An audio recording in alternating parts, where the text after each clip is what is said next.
Bonjour à toutes et à tous. Bienvenue pour ce nouveau webinaire intitulé Un parcours, 1000 chemins, l'IA booste la formation. Je suis Sylvie Rochard, responsable du pôle animation et professionnalisation du Greffe Bretagne. Et nous sommes donc ravis de vous accueillir aujourd'hui pour cette nouvelle action de la série Inspiration Formation. Donc actions qui sont organisées avec la région Bretagne. Ces rendez-vous sont proposés, comme vous le savez maintenant, pour réfléchir aux perspectives innovantes et inspirantes et puis pour enrichir vos pratiques professionnelles. Donc pour aborder ensemble le sujet de l'intelligence artificielle, qui est un sujet vaste, nous avons choisi d'explorer et d'angler en quoi l'IA permet de personnaliser les parcours de formation. Donc pour cela, nous recevons aujourd'hui Emmanuel Derrien et Bertrand Boudet. Donc avec Emmanuel, nous allons voir comment l'IA peut devenir un véritable super pouvoir pour les formateurs et en particulier pour individualiser les parcours d'apprentissage. Emmanuel Derrien est conférencier, il est expert du digital et de l'intelligence artificielle. Bonjour Emmanuel. Bonjour à tous. Et puis avec Bertrand Boudet, nous aurons le retour d'expérience du Greta sur la mise en place d'un assistant IA personnalisé. Bertrand est conseiller en formation continue au GIPFAR. Bonjour Bertrand. Bonjour à tous. Vous pourrez donc, comme vous en avez l'habitude, intervenir dans le chat pour poser des questions, pour partager vos propres pratiques. Vous êtes très nombreux aujourd'hui, donc on pourra prendre quelques questions qu'on sélectionnera, des questions plutôt d'ordre général. Et puis vous serez donc accompagné sur le chat de Lucie Ménard, qu'on a le plaisir d'accueillir sur ce webinaire, donc qui est chef de projet innovation et transition à la direction de l'emploi et de la formation de la région Bretagne. Bonjour Lucie. Bonjour à tous. Et puis, vous êtes également donc avec Marjorie Jaffré, qui est chargée de communication au Greffe Bretagne, et vous avez déjà communiqué avec elle sur le chat. Bonjour Marjorie. Bonjour tout le monde. Voilà, donc installez-vous confortablement. On est ensemble pour 1h30. Et puis, Emmanuel, je vous laisse la parole sur ce webinaire. Merci Sylvie. J'espère que tout le monde va bien, que c'est la forme en ce début d'après-midi. Alors, on va passer un petit moment ensemble. Moi, je vais commencer par une petite introduction sur l'IA parce que je ne connais pas votre niveau à tous. Désolé pour certains qui sont déjà à fond dans l'IA depuis maintenant 1 an, voire 2 ans, peut-être même un peu plus que ça. Avec tout ce qui nous arrive depuis 2 ans et demi, c'est absolument énorme. Donc, ça va être très concentré. Vous allez le voir, je vais commencer par une introduction sur des basiques de l'IA, sur ce qui est en œuvre en fait depuis maintenant 2 ans et demi. Et puis, on va faire ensuite beaucoup de choses très concrètes autour de la formation, notamment sur les parcours individualisés. Voilà, c'est parti. C'est magnifique, il est C'est parti, allez-y. 14h04, on est pile dans le timing à la seconde près. Très bien, alors je partage mon écran. Alors vous voyez, je commence par une phrase qui peut être un peu parfois un peu bouleversante, c'est de se dire que l'humain, il ne sera pas remplacé par l'IA, mais par un humain qui sait l'utiliser. Ou autrement dit, l'IA remplace pas les humains, mais un humain qui sait utiliser l'IA et donc qui va maîtriser l'art du prompt, entre autres, il va hélas remplacer des personnes qui ne veulent pas du tout utiliser l'IA dans 1 an, 2 ans, 3 ans. Et donc le sujet de l'IA est un sujet d'employabilité à très court terme. L'IA va devenir une composante essentielle de tout l'école blanc. Et vous tous qui m'écoutez, vous êtes dans des professions liées à la formation, à la pédagogie, vous êtes donc très très liés à des choses de service, de prestations auprès d'apprenants, et vous verrez que l'IA va être votre ami, votre binôme, votre nouveau collègue indispensable à très très court terme. Donc j'aimerais pour certains consolider vos connaissances sur l'IA et d'aller un peu plus loin pour certains, et puis pour d'autres peut-être de passer le pas, d'être capable de se dire mais en fait l'IA il faut que je m'en occupe dès maintenant parce que ça va me donner un super pouvoir, d'où le titre, un super pouvoir pour moi pour faire des choses incroyables qui avant prenaient du temps, qui étaient pénibles, et bien maintenant je vais pouvoir le faire de façon beaucoup plus simple et plus profonde. En fait, on dit qu'avec l'IA, on fait plus et on fait mieux. Donc, je suis Emmanuel, vous l'avez compris. Alors, je vais tout de suite aborder des choses, puisqu'on va passer du temps sur le côté présentation, mais je vais être sur des basiques. On dit que l'IA est pour tout le monde, c'est vrai, mais elle est d'abord pour ceux qui la maîtrisent. Alors, c'est simple et compliqué à la fois. Aujourd'hui, quand on interroge les Français qui ont au moins 1 an de pratique sur l'IA, ChatGPT, Mistral, Perplexity ou d'autres outils IA, eh bien, beaucoup disent, autour de 90%, je suis déçu parce que l'IA, ce qu'elle me donne, c'est pas terrible. En fait, c'est parce que le prompt est pas terrible. Il y a une corrélation totale aujourd'hui entre ce qu'on demande à l'IA et ce qu'on obtient d'elle. Alors, ça ne veut pas dire que l'IA fait tout à 100%, il y a une véracité complète sur tous les sujets, mais elle est capable de faire des choses aujourd'hui énormes par rapport à ce qu'on pouvait faire il y a 1 an, et évidemment, il y a 2 ans. Donc, ceux qui maîtrisent l'art du prompt, la façon de questionner l'IA, ils vont avoir les meilleures des réponses. Et donc, je vais vous donner, dans mes exemples, avant qu'on se quitte, quelques bonnes pratiques, 4-5 importantes. Vous existez, vous faites du business aujourd'hui avec des clients parce que vous apportez de la valeur sur le plan de vos process. Vous créez des bons supports, vous comprenez bien les besoins de vos clients, vous allez faire un process administratif qui sera agréable, vous allez créer une empathie, vous allez créer de la valeur. Donc vous allez être performant dans ce que vous allez réaliser, développer, produire, et puis vous êtes performant dans votre capacité à être en relation avec les autres. Et vous verrez que l'IA, elle touche ces deux sujets-là. Elle touche le côté process en interne pour aller plus vite, pour faire mieux. Et puis, elle touche le côté je crée de la valeur complémentaire que je ne faisais pas avant avec tous les gens de mon environnement. Et donc, maintenant, on dit qu'à l'école, il faut savoir lire, écrire, compter et prompter. Alors, on pense à tort que les jeunes aujourd'hui, ils savent tous très bien utiliser l'IA. Pas du tout. Ils utilisent quasiment tous l'IA, mais pour faire leurs devoirs. C'est-à-dire qu'aujourd'hui, on estime à peu près en France que 95% des élèves post-bac utilisent l'IA quasiment tous les jours. Au lycée, on est à 72% et au collège à 32%. C'est le dernier chiffre de ce mois d'avril, mai 2025. Mais la plupart des élèves, des jeunes, l'utilisent mal. Ils demandent juste à l'IA, par exemple ChatGPT ou à Mistral, j'ai fait une photo d'un exercice de maths et vas-y, fais-moi la correction. Et donc, ils n'ont pas cet art du prompt que je vais essayer de vous donner en quelques bonnes pratiques. Alors, l'IA, c'est devenu la préoccupation de tout le monde, donc c'est un peu un bouleversement pour nous tous, parce que c'est quelque chose d'incroyable. Donc, il faut bien se sensibiliser, se former en permanence. Ça bouge tellement vite. Quasiment toutes les semaines, il y a des nouveaux outils, des nouvelles pratiques. Et les IA, elles se passent les unes devant les autres en termes de capacité. Donc, ne soyez pas uniquement centrés sur des outils comme ChatGPT. Et d'ailleurs, vous le verrez, je fais aujourd'hui avec vous un parti pris. Je vais tout prompter avec Mistral. Pour plein de raisons, parce que Mistral, depuis quelques semaines, est monté énormément et depuis quelques jours, a des nouvelles fonctions que je vais vous présenter. Et vous allez voir, ça va, je pense, vous donner beaucoup de motivation et de souhait pour plein de choses. Donc, on se sensibilise, on se forme en permanence et puis après, on met en œuvre en permanence pour déployer l'IA. Alors, on va commencer très gentiment. Pourquoi je vous montre K2000 Alors oui, moi j'ai 53 ans, j'ai 4 enfants, ils ont 25 ans, 22 ans, 19 ans et 14 ans. Ils font de l'IA tous les jours, c'est pas grâce à moi ou à cause de moi, c'est que c'est comme ça aujourd'hui. Mais dans notre monde qu'on connaît depuis 40-50 ans, en fait, on parle beaucoup d'IA depuis très longtemps. Ça, c'est dans K2000, d'il y a quelques années, ça fait maintenant 40 ans. Mais K2000, il y avait la petite voiture qui s'appelait Kit. Et Kit, c'était l'IA de l'époque, une série de l'époque. Pourquoi je montre ça? Parce que Kit était super sympa. Parce que quand on regarde ce qui s'est passé depuis 40 ans, les IA, elles sont pas sympas. Matrix, Blade Runner, Terminator, c'est l'IA qui va tous nous faire mourir. Black Mirror, récemment depuis 10 ans. Bref, on a des IA présentées sous une forme hyper angoissante. Et donc, ça crée l'effet dents de la mer. Alors, le film de Spielberg a créé une angoisse collective sur les requins. Donc, imaginez un film, l'impact psychologique, ce qui s'est passé depuis 40-50 ans avec tous ces films de science-fiction, amène tous les gens, pratiquement tout le monde, à se dire, je suis un peu angoissé, voire totalement angoissé par les IA qui arrivent. Donc moi, mon but, c'est de vous montrer que c'est un super pouvoir, un peu comme Jarvis dans Iron Man, qui rend l'humain augmenté. Et moi, j'aimerais vous donner des exemples pour faire de vous des formateurs augmentés grâce à l'IA. Vous allez voir, c'est super simple. Et puis vous tous qui m'écoutez, j'aimerais que vous puissiez bien avoir en tête qu'il ne faut pas avoir le syndrome des œufs de vache. Ça veut dire quoi? Il y a 2 ans et demi, quand l'IA a commencé, ChatGPT gratuit à 3.5, eh bien en fait, on pouvait poser des questions débiles, comme c'est le cas ici. Fais-moi une recette aux œufs de vache. Et l'IA, elle aime pas ne pas répondre aux humains, donc elle donne des réponses, même si elle les connaît pas, et elle invente des réponses. On appelle ça des hallucinations. Sauf que beaucoup de gens sont restés sur le fait que les IA, elles hallucinent tout le temps, autant qu'il y a 2 ans, mais pas du tout. Regardez ici cette question posée. 4 mois plus tard, en mars 2000, donc on est en 2025, en 2023, donc il y a plus de 2 ans, l'IA disait, mais non, ça n'existe pas les œufs de vache. Donc ne restez pas scotchés au syndrome des œufs de vache. Il y a 2 ans et demi, les IA, comme ChatGPT, n'étaient pas capables de faire un exo de maths de 6e. Aujourd'hui, les dernières versions les plus abouties de Claude d'Anthropique, de Codestral de Mistral, notre français, et puis évidemment les 4.5, la 4.0, plusieurs modèles récents sont aussi forts qu'un prof de maths au lycée ou post-bac.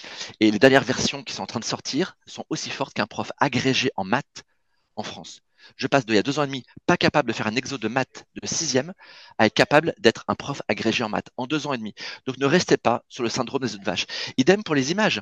Il y a 2 ans et demi, les images, c'était toutes nulles. On avait parfois des humains avec 7 doigts, il y avait des oreilles déformées. Aujourd'hui, non seulement on fait des images hyper réalistes, mais les dernières IA qui créent des vidéos, et donc dans le côté pédagogique, ça sert aussi énormément. On peut faire des vidéos, on ne sait même plus si c'est de l'humain qui l'a fait ou de l'IA. Donc c'est absolument vertigineux en termes de capacité d'évolution. On vit bien tous cette 5e révolution.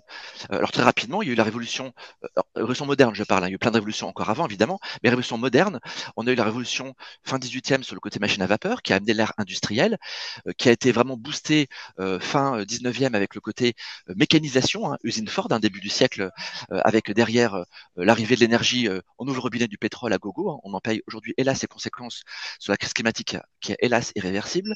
3e révolution qui est double en fait, c'est la révolution combinée de la robotique et de l'informatique il y a 50 ans et donc qui a amené en fait beaucoup d'entreprises à revoir plein de choses parce que la robotique et l'informatique a changé plein de process.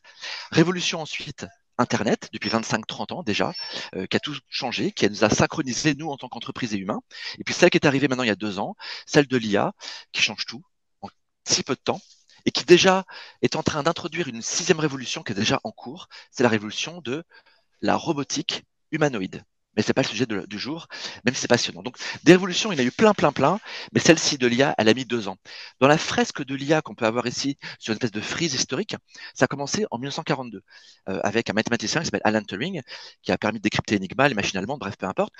Et puis, donc, il a posé des bases algorithmiques pour faire de l'IA. En 56, première fois que le terme de IA est inventé. Et puis pendant 50 ans, 60 ans, l'IA était vraiment très confidentielle, pas intéressante et même pas du tout intelligente. C'était juste de la requête, un peu comme dans Google. Il s'est passé quelque chose dans les années 2000. Il y a eu des processeurs qui ont été faits, des GPU, ce sont des Graphic Process Unit, peu importe, c'est pour les gamers notamment. Et ces processeurs-là, hyper puissants, ont permis de créer des algorithmes beaucoup plus puissants. Et les développeurs, parce que les processeurs d'ordinateurs étaient plus puissants, ils ont pu créer des programmes plus puissants et on a pu faire des programmes qui commençaient un peu à imiter le cerveau humain. Donc aujourd'hui, les IA modernes, ce sont des vraies intelligences artificielles. Pourquoi? Parce que ce sont des intelligences artificielles qu'on appelle connexionnistes, qui sont basées sur l'imitation du réseau neuronal humain. Et donc aujourd'hui, les IA d'aujourd'hui, elles imitent un peu le fonctionnement du cerveau humain. Et depuis 20 ans, c'est la course des très gros comme IBM, Amazon, Google et compagnie et Microsoft. Et puis il y en a un, il y a 2 ans et demi, qui a sorti son IA pour le grand public, c'est ChatGPT. Et là, c'est la course à l'échalote depuis 2 ans et demi. Et Microsoft a rajouté 13 milliards pour mettre de l'IA partout. Ils ont récupéré la couche ChatGPT pour créer Copilot dans Microsoft. Et le concurrent côté Google, c'est Gemini. Voilà pour cette partie importante à comprendre. Et vous qui êtes formateur, vous êtes évidemment basé sur le côté connaissance. Les IA d'aujourd'hui, elles sont incroyables. Pourquoi? Parce qu'elles ont une puissance de calcul énorme disponible sur les serveurs et ordinateurs. Et puis, grâce à ça, les algorithmes qui ont été créés sont hyper puissants. Ce sont les logiciels d'IA. Ce sont des LLM, des Large Language Models, ou des SML, des Small, comme ChatGPT, Mistral, Perplexity et compagnie. Et puis elles sont connectées au big data, à la connaissance humaine. Il y a 2 ans et demi, les connaissances humaines étaient à peu près autour de 25% connectées à ChatGPT. Aujourd'hui, toutes les IA, gratuites ou payantes, c'est quasiment 90% de la connaissance humaine qu'on déverse depuis 50 ans sur la partie digitale qui est connectée à toutes les IA. Alors l'IA générative, c'est quoi? C'est pas encore l'IA générale. Je n'ai pas envie d'en parler parce que ça va prendre du temps. On a peu de temps. L'IA générative, c'est ce qui est important, je dois comprendre. Vous qui m'écoutez, la grande majorité, vous faites déjà depuis des mois et des mois du prompt avec différentes IA, notamment ChatGPT en particulier. Vous faites du texte, mais pour aussi faire des images, il faut avoir des vidéos, faire de l'audio, des musiques, hein, avec Suno, ceux qui connaissent pas Suno, S-U-N-O, on peut faire une musique en 30 secondes. Un gamin de 10 ans aujourd'hui, la moitié d'entre eux, ils connaissent Suno, ils font des musiques en 3 secondes. Et puis, ça fait du code. Et c'est le plus important parce que les IA d'aujourd'hui, quand on demande quelque chose à l'IA, parfois, on ne le voit pas, mais elle crée du code derrière. Et vous allez voir dans mes exemples, comme c'est puissant parce que derrière, on ne le voit pas, mais les IA, elles créent le code qui va bien à l'instant T pour que derrière, elles délivrent la bonne réponse. Les usages les plus importants en entreprise aujourd'hui, c'est l'analyse de data et l'analyse également dans les prompts pour faire du contenu, du texte, des images, vidéos et code. Donc c'est vraiment cette création de contenu et analyse de contenu. Ce sont les deux. Pour finir, vous les connaissez quasiment toutes, mais je vous les fais très rapidement. Vous avez OpenAI de ChatGPT, que vous connaissez évidemment depuis 2 ans et demi. Vous avez Google qui a sorti Gemini. Avant, c'était Bard, il y a 1 an et demi, qui était un vrai échec. Et là, donc, maintenant, c'est Gemini. Gemini, vous l'appelez comme vous voulez. Super IA aussi de Gemini, pour ceux qui ont parmi vous du Google avec Gmail, Google Slide et compagnie. Vous avez pu voir que Gemini est en train d'arriver partout. Et Gemini, donc, c'est la super IA de Google. On a Claude d'Anthropic, boîte américaine aussi, qui est très très forte, surtout pour créer du code. Donc ceux qui sont dans des démarches formation plutôt scientifiques, mécanique, physique, électronique, mathématiques, enfin peu importe, Claude d'Anthropic est très très très fort dans tout ce qui est science. Et le codage aussi, le codage. On a Grok, son père c'est donc Elon Musk. On a donc maintenant le Grok qui est arrivé, Grok 3, qui est très très puissant. Alors il faut s'en méfier peut-être parce que Grok peut devenir libertarien, ça veut dire que comme il est connecté entre autres à X, si on se dit tiens moi j'ai 14 ans et donc j'aimerais bien savoir chez moi dans ma chambre le soir est-ce que la Terre est plate ou est-ce que la Terre est ronde, pour l'instant je vous rassure, Grok dit la Terre est ronde. Oui, la Terre est ronde. Mais imaginons que demain, beaucoup de gens disent que la Terre est plate, c'est environ 4% des jeunes de moins de 25 ans aux États-Unis, des gens disent que la Terre est plate, le déversent dans X, c'est ce qui passe aujourd'hui. Et que Grok décide, parce que son père, Elon Musk, a décidé qu'il devienne libertarien complètement, c'est pas encore le cas encore une fois, mais ça peut être l'être dans 1 an, 2 ans, 3 ans, et c'est un vrai sujet de connaissance que je vous donne parce que vous êtes des formateurs. Si Grok dit, tu sais, toi qui as 14 ans, tu me demandes si la Terre est plate ou la Terre est ronde, ben tu sais, il y a des gens qui disent que la Terre est plate, d'autres que la Terre est ronde. Je te laisse juger et de décider ce que tu penses. Aujourd'hui, c'est pas le cas encore une fois. Grok dit, c'est un deepfake de dire que la Terre est plate. Mais on n'est pas à l'abri que des IA qui sont mal intentionnés dans 1 an, 2 ans, 3 ans disent, voici ce que les humains disent. Et donc, tu te fais ton opinion. Et dans 10, 15, 20 ans, tout sera dilué, ce sera une catastrophe. Donc, il faut faire hyper attention dans les IA qu'on utilise, notamment aussi DeepSeek, qui est chinois à droite. DeepSeek, elle ment par omission. Quand on demande des choses à DeepSeek sur le parti politique chinois, etc., elle va mettre de côté la réponse parce qu'elle n'a pas envie de vous répondre. Donc, il faut faire hyper attention. Et nous, Français, on a une chance exceptionnelle. On a une des meilleures IA du monde dans le top 5 mondial, ça s'appelle Mistral. Avant de passer à Mistral, on a Yama en bas à gauche de Meta. Vous êtes tous clients Meta aujourd'hui. Meta, c'est WhatsApp, Facebook et Instagram. Vous enlevez Instagram à un jeune de 20 ans, il pleure toute la journée, peut-être même vous. Yama a fait un modèle open source hyper puissant et vous avez pu voir que dans WhatsApp ou dans d'autres choses, il y a la pastille aujourd'hui de Yama, enfin l'IA de Meta qui est en train d'arriver. Mistral français, super IA. Je vous le dis à tous et à toutes, Mistral est un super modèle. Il y a 3 mois, c'était pas du tout à la hauteur de ChatGPT. Depuis 2 mois, depuis le sommet de l'IA à Paris, Mistral a explosé dans le bon sens. Mistral est une IA absolument exceptionnelle. Et je vais vous montrer dans la partie que je commençais dans 1 minute, à vous montrer des exemples dans tous les domaines. Mistral est exceptionnel. Perplexity, qui est américain sur le côté moteur de recherche. Donc, c'est un très bon moteur de recherche qui fait des misères à Google aujourd'hui. Et beaucoup de gens qui ont aujourd'hui de l'IA en tête avec ChatGPT, Mistral ou Perplexity, ils ont complètement arrêté des recherches Google. Mais il y a aussi un super moteur de recherche français qui est complètement sous-coté, qui est bien meilleur que Google aujourd'hui, c'est Quant Plus avec de l'IA, qui est gratuit, qui garde pas vos données, Quant Plus qui est français, ou Ecosia qui est allemand, et d'ailleurs les deux sont en train de se rapprocher. Quant Plus sur votre téléphone portable est bien meilleur que Google en termes de recherche, il y a de l'IA intégrée qui est gratuite, et il ne garde pas vos recherches. Petite parenthèse par rapport à Quant, soyons souverains et européens. Copilot, cousin germain de ChatGPT, certains d'entre vous qui m'écoutez, vous avez Copilot. Il y a Copilot gratuit, on appelle ça Copilot for Web, et Copilot payant. Voilà. Donc ça, je ne le montrerai pas parce que j'ai pas le temps, mais on peut faire des choses intéressantes avec Copilot, même si c'est pour moi pas encore à la hauteur de ce que ça devrait être pour les 30 euros qu'on donne tous les mois. Et puis Qwen de Alibaba, qui est le concurrent de Amazon, qui a sorti aussi plein de choses. J'en peux mettre d'autres, IBM avec Watson, Ernie de Baidu, qui est aussi chinois. Bref, il y en a plein, plein, plein. Et celle dont on va s'occuper dès maintenant, messieurs, dames, c'est parti, c'est Perplexity. Pardon, Mistral, excusez-moi, Mistral. Juste avant de poursuivre, voici ce petit schéma, messieurs, dames, qui est absolument indispensable à comprendre.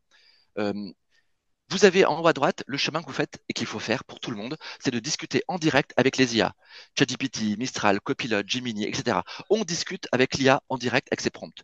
En 2, on a potentiellement dans ces applications B2B, comptabilité, ERP, CRM, etc., on peut avoir de l'IA. Hélas, aujourd'hui encore, la plupart des outils B2B, des outils du commerce, les IA qui sont dedans, elles sont nulles, elles sont mal intégrées et la valeur ajoutée, elle est vraiment ras des pâquerettes. Et le 3e chemin, c'est le chemin qui est lié à des créations d'agents d'IA, je l'évoquerai à la fin de ma démonstration, sur la création d'agents qui sont hyper performants, dans lesquels on fait jouer de l'IA avec des connexions vers différents outils. Et donc là, on peut créer des mini-applicatifs dans lesquels il y a de l'IA pour transformer ces process et gagner quasiment 90% de son temps en termes de process. C'est énorme. On peut faire plus et on peut faire mieux. Et enfin, 4 chemins sur l'IA. Le premier, vous le connaissez quasiment tous. On fait du prompt en direct. Je suis sur Mistral, ChatGPT, je pose une question, j'ai un prompt, j'ai une réponse. En deux, ça, je me dis, ben moi, je fais, j'ai des demandes de clients, d'apprenants, je fais des parcours personnalisés, j'en fais 10 par jour. J'ai pas envie à chaque fois de prompter et de dire, alors tu prends le rôle de, je fais donc un assistant. Donc je crée, on va le voir ensemble, je crée un assistant. Troisième élément, c'est le workflow automatisé. Je me dis, mais tout ça que je fais là, je le fais en tâche de fond. Et donc, je vous montrerai un workflow que j'ai créé pour vous montrer comment on peut faire un workflow complet sur le côté formation. Et 4, ce qui est en train d'arriver, que vous voyez pas, qu'on va voir arriver, qui est déjà là, mais qui va arriver vraiment massivement pour la fin de l'année et 2026, ce sont les agents autonomes. On appelle ça les IA agentiques, qu'on appelle aussi les agents d'IA. Alors voilà, on va commencer par quelque chose de basique, c'est quand on commence. Donc je ferai que du Mistral pour pas m'éparpiller. Ceux qui sont sur ChatGPT, j'espère vous convaincre que Mistral est à la même hauteur que ChatGPT. Et à la fin, il y aura un petit bonus. Vous verrez que ne fait pas ChatGPT pour l'instant. Mistral, gratuit ou payant. Ce que je peux faire là, c'est gratuit ou c'est payant, mais avec la version payante, c'est illimité, quasiment, alors qu'en gratuite, je suis limité en nombre de prompts. Mais tout ce que je peux faire avec Mistral maintenant, je peux faire en version gratuite. Je pars d'un besoin. J'ai un apprenant, je discute avec l'apprenant. Donc j'ai un espèce de cahier des charges. Et l'apprenant, j'ai pu le rencontrer en physique, ou bien j'ai pu l'avoir au téléphone, ou j'ai pu l'avoir en visio. Je vais prendre un exemple concret. Imaginez que ici, vous voyez, dans mon Teams, dans mon Meet, dans mon Zoom, j'ai fait ici une vidéo, et puis derrière, derrière, j'ai récupéré l'audio, le transcript. Alors, vous allez me dire, mais comment, Emmanuel, on récupère le transcript? Là, j'ai pas le temps de vous montrer ça, je vous l'explique. Dans Teams, dans Zoom ou dans Google Meet, vous récupérez facilement maintenant le transcript qui provient d'un enregistrement qu'on a pu faire avec une personne en ligne en visio. Une fois que le transcript est récupéré, eh bien, voilà, donc moi j'ai simulé ici, en récupération dans mon Teams par exemple, un entretien avec une personne que j'ai appelée Eric. Et oui, ici, donc je récupère, et comme il fait de la diarisation, c'est comme ça qu'on dit, il sait qui parle. Et donc, vous voyez, ben voilà, donc moi je suis Emmanuel, je suis le formateur, et je suis avec Eric, qui est un apprenant, et qui me pose son besoin, vous voyez. Donc il me dit, voilà, je vais être soignant, j'ai plus de 20 ans d'ancienneté en EHPAD, j'aime ce métier, ça devient compliqué, voilà, et puis, donc, moi je pose des questions, et puis voilà, il me répond, etc. Donc qu'est-ce que vous voulez être formé, sur quoi, la bureautique, tout ça. Bref, donc là, c'est un dialogue que j'ai fait pendant 20 minutes avec une personne fictive qui me répond sur son besoin. Donc là, vous êtes tous d'accord que là, j'ai un besoin. Donc là, il provient d'une vidéo transcrite en texte que voici. Maintenant, vous pouvez avoir un échange audio. Donc l'échange audio, soit il est en physique, soit il est à distance. Si vous êtes en physique, vous activez votre dictaphone, iPhone ou Android, vous récupérez l'audio et vous faites un transcript directement avec des outils tiers. Attention à des outils qui sont parfois pas très sécurisés. Et puis un que vous connaissez qui est très simple, c'est Word, que vous voyez à l'instant. En haut à droite, vous avez dicter, transcrire, vous lui donnez ici le fichier audio. Et si vous avez pris dictaphone Android ou Apple, vous donnez le fichier audio, il vous transcripte ici, et donc vous avez à gauche, ici directement, tout le document. Donc là, je pars sur mon besoin que voici. Parfait. Je rentre maintenant donc dans mon Mistral. Quand je rentre dans Mistral, je vais ici chatter. Voici le contexte. J'ai récupéré en fait un transcript de texte qui provient d'un entretien que j'ai pu faire avec une personne qui souhaite faire une formation adaptée. Je suis formateur professionnel, j'ai écouté son besoin et j'aimerais que tu puisses m'aider en fonction de son besoin à me proposer un plan, un programme de formation pertinent, personnalisé. Avant d'avancer ensemble, tu vas regarder ici en pièce jointe le document et me dire si tu as bien compris son besoin principal en quelques lignes. Et là, ce que je fais, je mets le petite pièce jointe, je vais faire joindre un fichier et je lui donne ici tout simplement, en téléchargement, l'échange que j'ai pu avoir qui est ici. Et ici, je lui envoie. Notez que le document joint que je mets ici, Mistral ne le garde pas. Alors que ChatGPT, ça part en Californie. Qu'Elon Musk a souhaité il y a deux mois et demi, rappelez-vous, vouloir racheter OpenAI. Elon Musk aurait eu un oui de Sam Altman, le patron de ChatGPT. Les millions de documents européens confidentiels qu'on a mis dans ChatGPT depuis 2 ans et demi, Elon Musk les aurait récupérés. Ça ne veut pas dire qu'il ne va pas le refaire, hein, mais pour l'instant, OpenAI a refusé de se vendre. Mais on ne sait pas derrière tous les documents qui sont stockés aujourd'hui ce qu'ils vont en faire. Là, Mistral ne stocke pas les documents. Bref. Et là, vous voyez, il a lu en quelques instants le contenu complet de mon entretien. Il me dit, voilà, tu vois, Eric, il est soignant, il voudrait se reconvertir, etc., etc. Vers un poste. Ah ben super. Voici les points clés de ses besoins, compétences nécessaires, administratifs. Voilà. Et là, messieurs, dames, j'ai peu de temps pour vous dire tout ça, mais je vais vous donner quand même ici les 4 bonnes pratiques absolument indispensables à avoir quand on fait du prompt. Voici les 4 bonnes pratiques. 1, on lui parle. J'ai activé mon micro. Ceux qui ont un PC, c'est Windows H. On active son micro sur l'ordinateur et on parle à l'IA. Le fait de parler à l'IA, ça augmente x5, x10 la capacité à faire des bons prompts. Alors qu'à l'écriture, on fait son feignant et on fait des prompts qui ne sont pas suffisamment pertinents. En 2, on prompte correct. Correct, ça veut dire on donne un contexte, un rôle qu'on lui donne à jouer, un résultat éventuellement qu'on attend, une cible et une tâche. Ensuite, on chaîne ses prompts. Et puis, si on est dans une difficulté à donner un contexte, on va lui demander de prendre le rôle d'un expert dans mon domaine et de nous questionner pour nous challenger, pour comprendre bien son besoin. C'est ce que je vais faire maintenant avec vous sur ces 4 bonnes pratiques. Je reviens donc ici sur mon Mistral. Je vais dire ici, je te remercie pour ce petit résumé. Bon, écoute, je t'explique le contexte. Donc moi, je suis formateur et j'ai besoin de faire un programme pédagogique vraiment hyper personnalisé pour cet apprenant. Avant qu'on fasse ensemble un programme, tu prends le rôle d'un expert pédagogique et tu vas me poser 5 questions les plus pertinentes pour que je puisse te donner des éléments de contexte un peu plus poussés. Vas-y, dis-moi un petit peu ce que je pourrais être amené à te dire.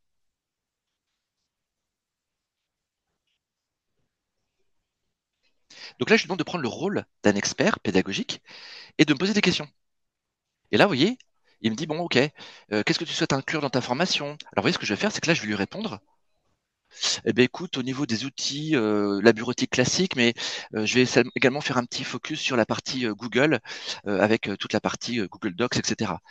En termes de partenariat, c'est moi qui ferai la formation, donc il n'y a pas de partenariat spécifique.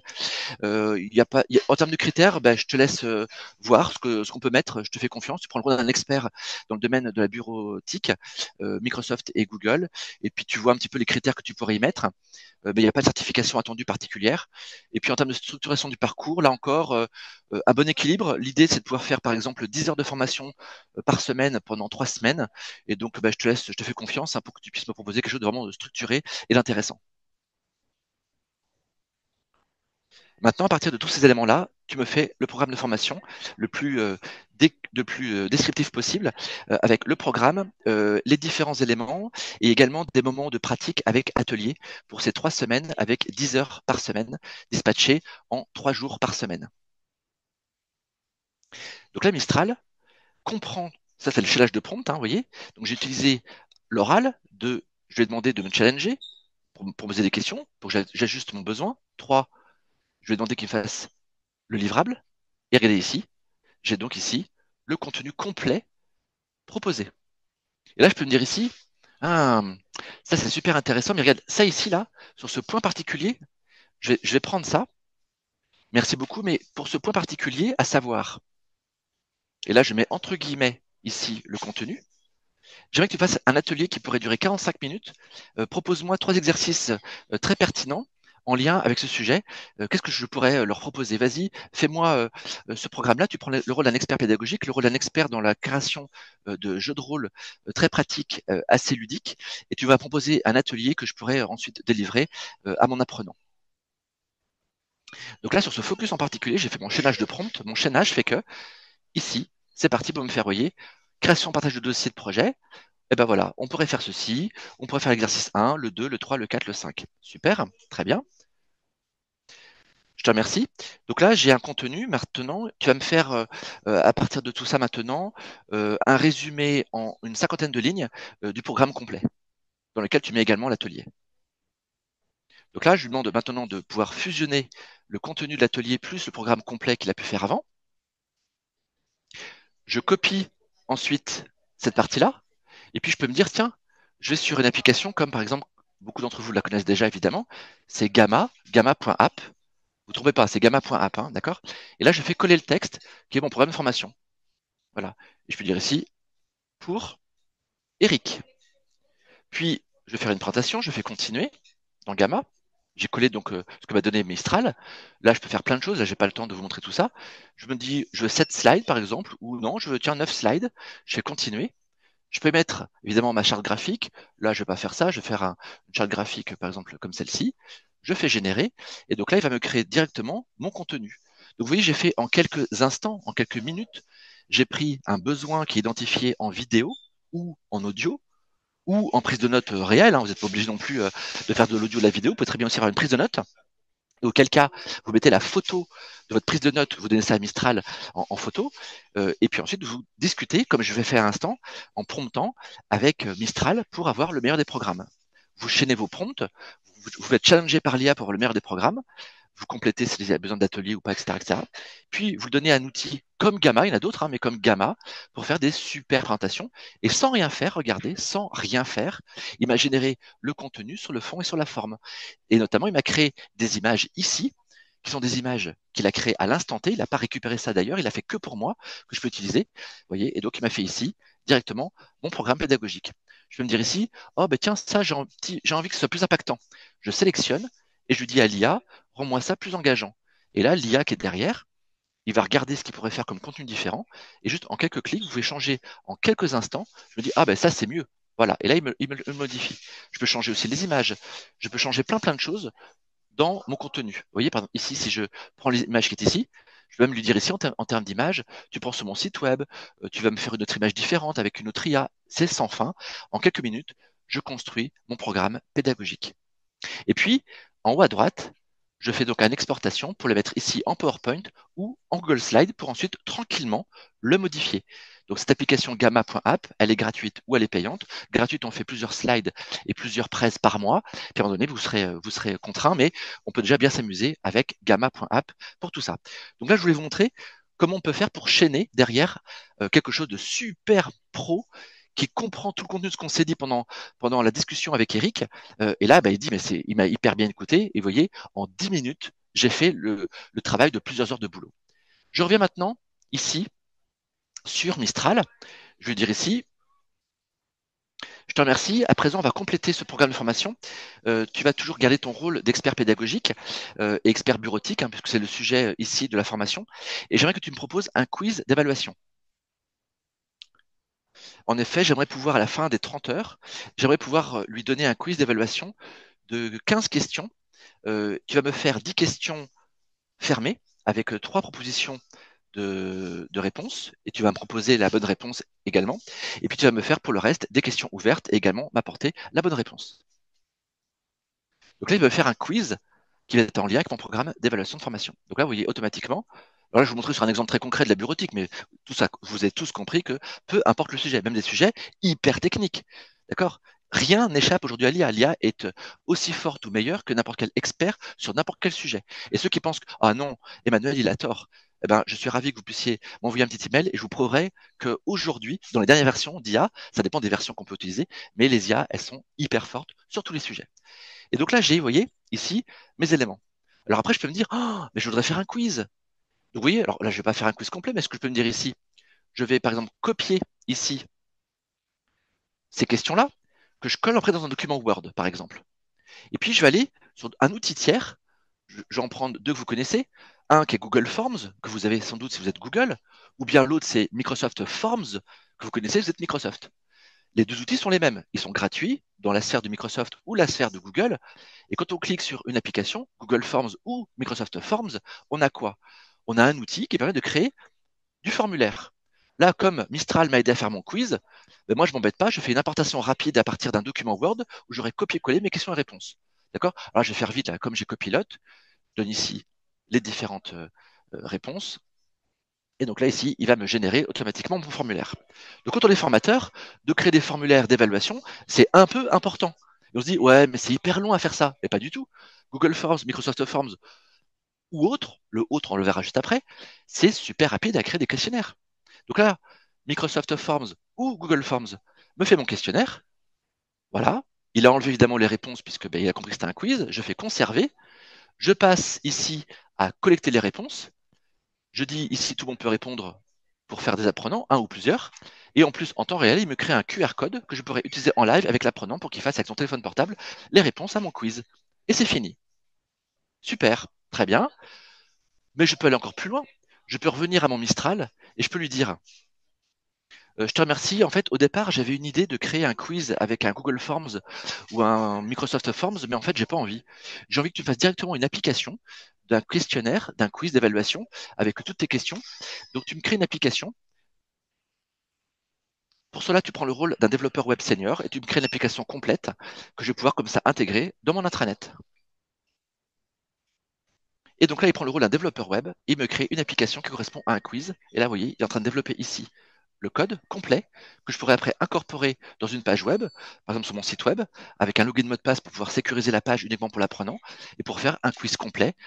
Et j'aurais utilisé aucune ressource de développement, je le fais moi-même et je deviens un super héros formateur parce que je peux en plus faire des applications où les gens vont répondre à des quiz que j'ai pu créer. Enfin, c'est absolument gigantesque. Donc ça, c'est pour la partie quiz. Maintenant, je continue. Écoute, on va maintenant imaginer que ce quiz a été complété par mon apprenant qui s'appelle Eric. Et en fait, Eric, il a répondu au questionnaire. Alors tu vas faire comme si Eric avait répondu, hein. Je fais ça parce que Eric répond pas, mais on va dire que vous allez donner le questionnaire d'évaluation à Eric. Eric a répondu, et donc je simule le fait qu'Eric a répondu.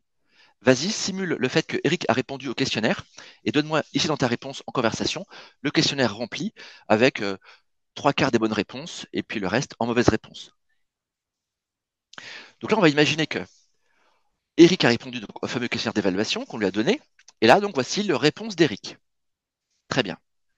Et là, l'intérêt, c'est que vous, en tant que formateur, vous avez envie d'aider Eric à être un meilleur apprenant dans ce que vous avez pu faire depuis 30 heures. Et là, vous voyez un complément de 10 heures. Je te remercie. Euh, il se trouve que Eric a envie de progresser encore. Il est OK pour faire encore 10 heures avec moi. J'aimerais que tu me proposes un programme nouveau de formation qui va évidemment être axé beaucoup plus sur les lacunes, les problématiques que tu as pu rencontrer ici dans sa réponse au quiz d'évaluation.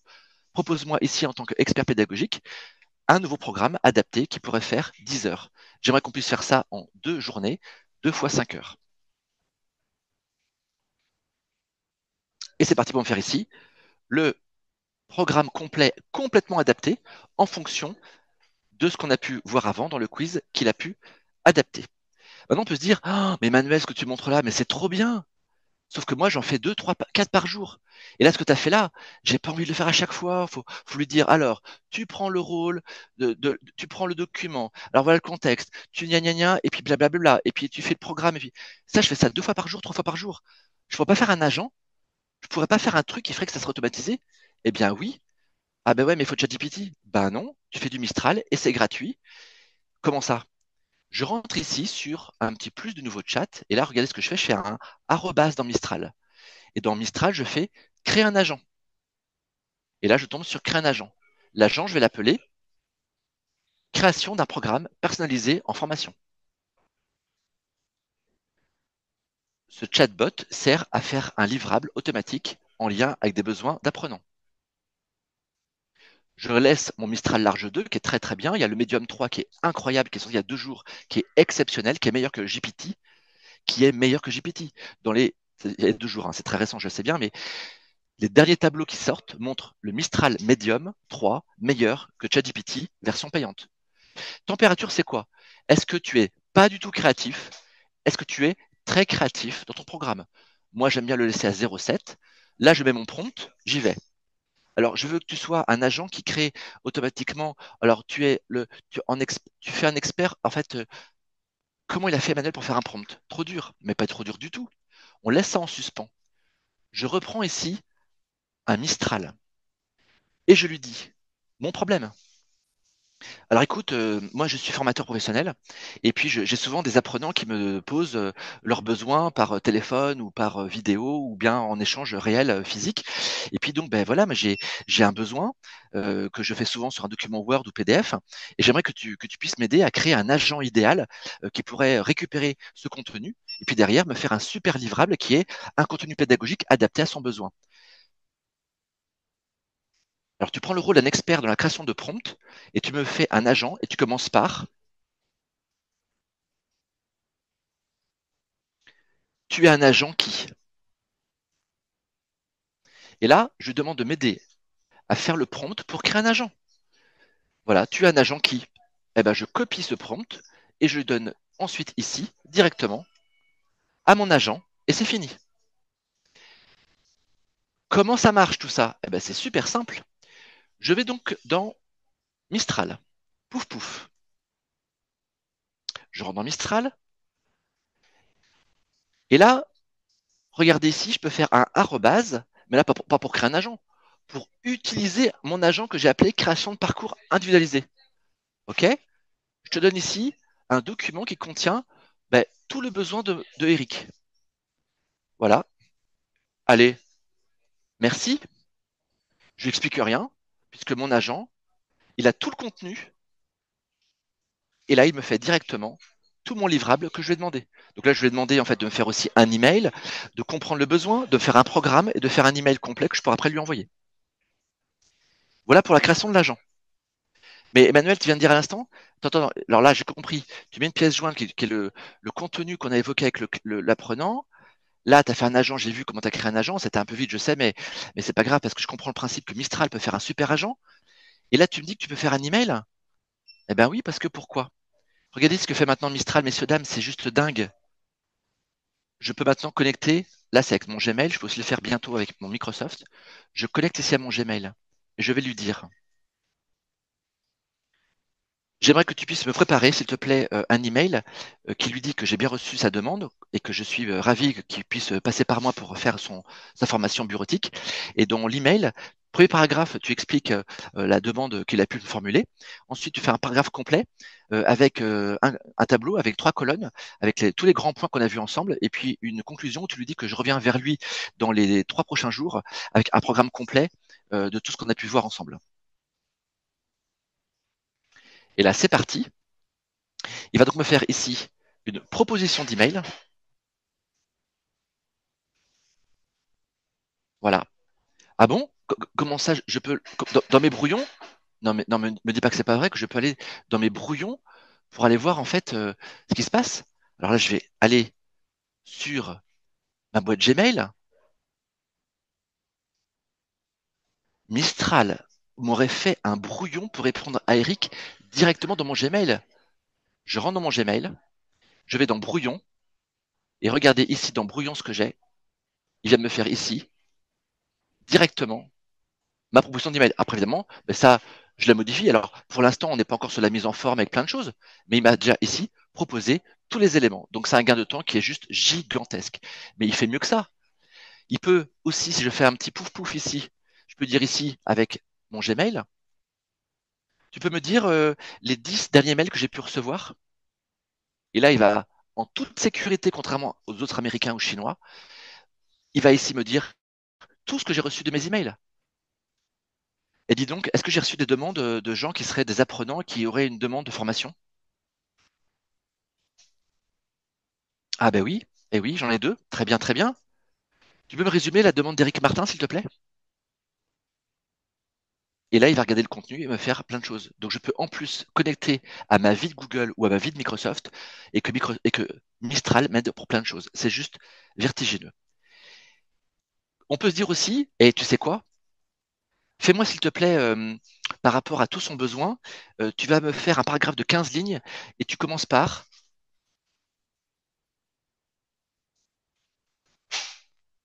Je suis Emmanuel et merci pour notre échange. Et voici ce que j'ai compris de notre échange. Donc là, je demande de faire un petit paragraphe qui reprend le contenu de notre échange. Je suis Emmanuel, merci. Donc, vous êtes aide-soignant, vous voulez reconvertir, j'ai bien compris. Je copie ce texte-là. Et là, je vais sur un autre outil d'IA qui s'appelle AgeN.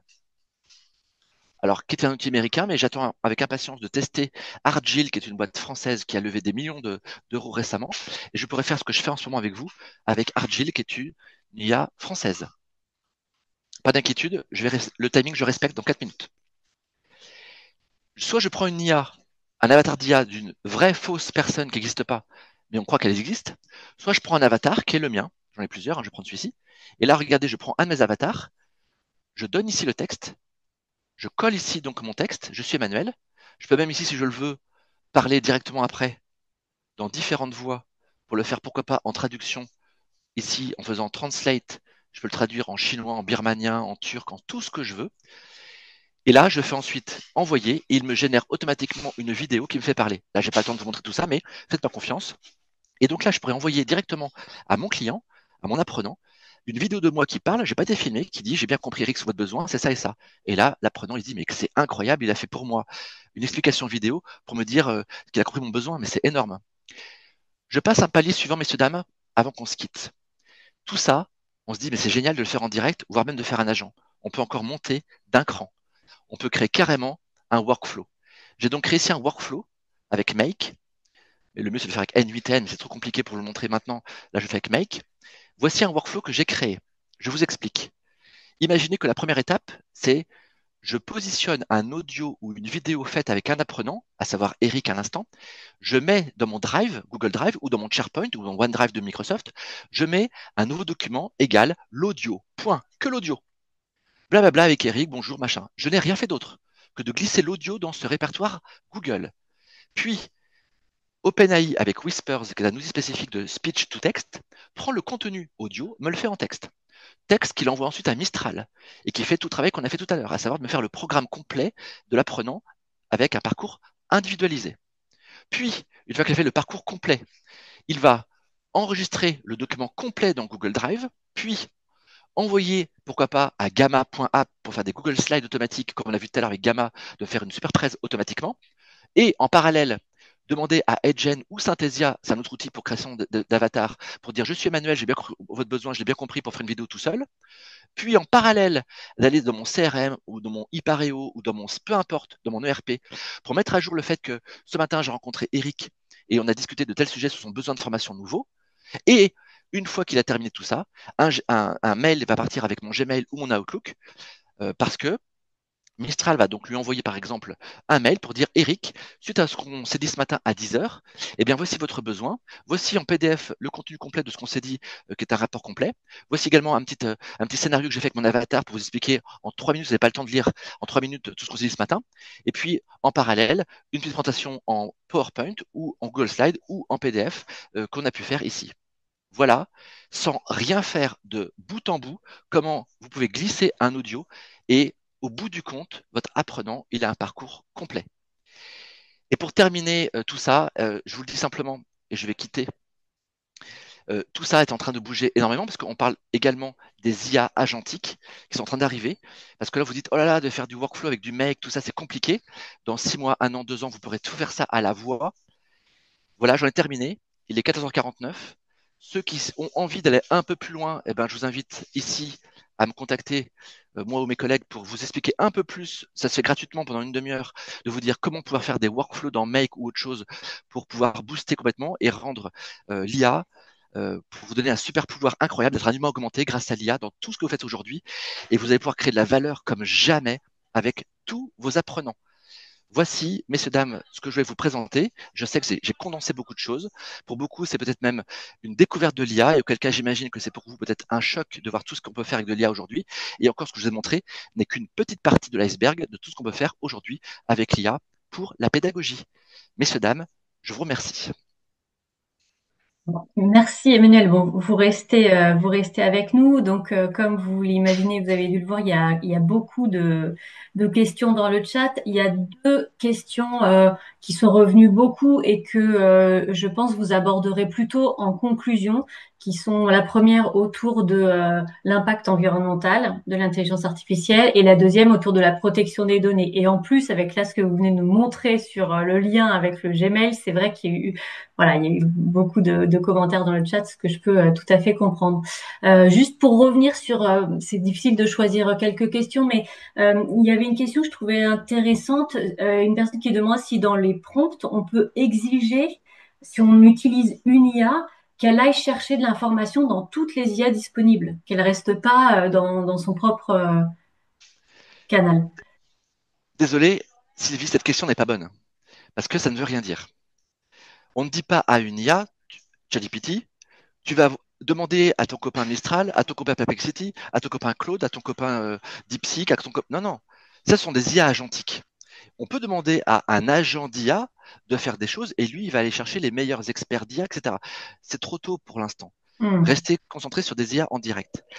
Si je suis avec Mistral, j'utilise le modèle Mistral Tartampion. Je suis avec ChatGPT, je prends le 4O, le 4.5, le O3. Je suis avec DeepSeek, avec le R1, je suis avec Grok. Ce sont des différents modèles, d'accord? Et puis, il faut bien faire cette dichotomie entre l'IA en tant que telle et les data. Je sais bien que nous, Français, on est hyper speed et tant mieux par rapport aux data, et heureusement. Sauf que, qu'est-ce qu'on fait? On se jette tous sur ChatGPT. C'est complètement incroyable. On dit, mais là, c'est hyper important. On se jette tous sur Google. On est Googleisé depuis 15 ans. On pose des questions à Google. Et qu'est-ce qu'on a en première page? Des gens qui ont payé pour être là. et des gens qui ont mis 10 fois le mot-clé Tartampion, et donc le SEO fait qu'on remonte. C'est pas du tout pertinent. Et donc on a un discours qui est complètement incroyable, c'est qu'on veut de la sécurité et on fait tout qui n'est pas du tout sécure. Mistral est le seul aujourd'hui qui propose à ne pas garder ce que l'on envoie, ce que l'on donne. ChatGPT, ça part en Californie. DeepSeek, ça part en Chine. Donc il faut le comprendre. Et donc, par rapport à Sylvie, votre question, il n'y a pas une IA qui fait appel à d'autres IA, ça c'est son IA agentique, c'est autre chose et c'est trop dur d'en parler dès maintenant. Je préfère qu'on reste sur de l'IA classique comme j'ai fait, c'est déjà énorme ce qu'on peut faire. Et là j'ai montré l'ouverture de Mistral avec Gmail et demain avec Outlook. Mistral ne garde rien. Quand demain vous aurez du ChatGPT payant qui ira faire ça, c'est déjà un peu le cas avec aujourd'hui ChatGPT où on peut aller taper du SharePoint. Sauf que ce qu'il vous dit pas ChatGPT, c'est qu'il copie un document dans votre SharePoint, OneDrive ou Google Drive et il le copie en Californie pour prompter dessus. Mistral ne garde pas les documents. Et en fait, cette dichotomie entre l'IA en tant que telle et les data, c'est deux choses différentes. Merci pour cette réponse. Peut-être une deuxième question, parce qu'on a un petit peu de temps, c'était par rapport aux versions gratuites. Plusieurs personnes, je pense, en même temps que vous étiez en train de faire vos démos, ont essayé de chercher, à créer des choses, à faire des choses. Et bon, on sait que les versions gratuites sont moins performantes. Est-ce que quand même vous avez des recommandations ou Oui, j'en ai une. Il y a un adage qui est vrai et faux aujourd'hui, mais qui a quand même encore sa part de vérité. Quand c'est gratuit, c'est toi le produit. D'accord? C'est moins vrai que les IA, malgré tout, parce qu'il y a des IA open source, c'est le cas avec Mistral notamment, pas que, mais où on peut tout à fait, pour des entreprises plus staffées, où on est 20, 30, 50, 100, 200 000 personnes, on se dit, on va faire de l'IA en interne avec des workflows, on positionne du workflow comme N8N, pas Make qui est sur Internet, mais que je vous montrais tout à l'heure, mais on peut faire la même chose que Make que je vous montrais en interne, hyper sécurisé, avec du N8N. C'est un outil de workflow open source, gratuit, qu'on joue sur son serveur, c'est hyper sécurisé. Et on fait jouer des modèles d'IA comme le Medium, Mistral ou le Small, qui sont open source, donc gratuits, hyper performants, et on demande rien à personne, et c'est complètement sécure. D'accord? Donc ça, c'est pour cette partie, le côté gratuit potentiellement. Mais il y a quand même une couche payante. Il faut accepter que si on le fait en direct, comme je l'ai fait avec vous avec Mistral, on peut faire ce que j'ai fait en couche gratuite. Mais à un moment donné, il va dire, stop, tu as utilisé, comme ChatGPT gratuit, ton quota de prompt. D'accord? Mistral, ça coûte 15 euros. D'accord? Et puis là, ils sortent un Mistral Enterprise pour faire directement de côté hyper sécurisé avec vos data directement sur vos documents Google, vos emails, Outlook ou Microsoft ou Google. Bon, enfin, 15 euros par mois pour ce que ça fait, je pense que ça vaut le coup de se dire, je mets 15 euros pour sécuriser complètement cette partie-là. Enfin, moi je trouve. Hein. Donc, faire du ChatGPT gratuit, il faut aussi savoir que le gratuit, la version qu'on a en gratuit n'est pas la même que la version payante. Alors que Mistral gratuit est la même version que Mistral payant, en plus de la sécurité. oui, c'est la même version, ce que vous Voilà. dites, sauf qu'à un moment donné, il est limité. C'est-à-dire qu'on ne peut pas En nombre de l'utiliser prompts, autant voilà. de fois qu'on le Sauf que souhaite. Mistral gratuit, version récente, ChatGPT gratuit, version plus ancienne. Voilà. Je n'ai aucune action chez Mistral, hein, je vous rassure. Hein. C'est juste que ce qui se passe là est juste incroyable et on peut vraiment être, vous le comprenez, hyper fier de ça. Et si on dit demain, non, mais c'est français, donc ça doit être nul, hein, et qu'on continue comme ça, dans 5-10 ans, on aura perdu notre souveraineté européenne et on sera lobotomisé par les Américains et les Chinois.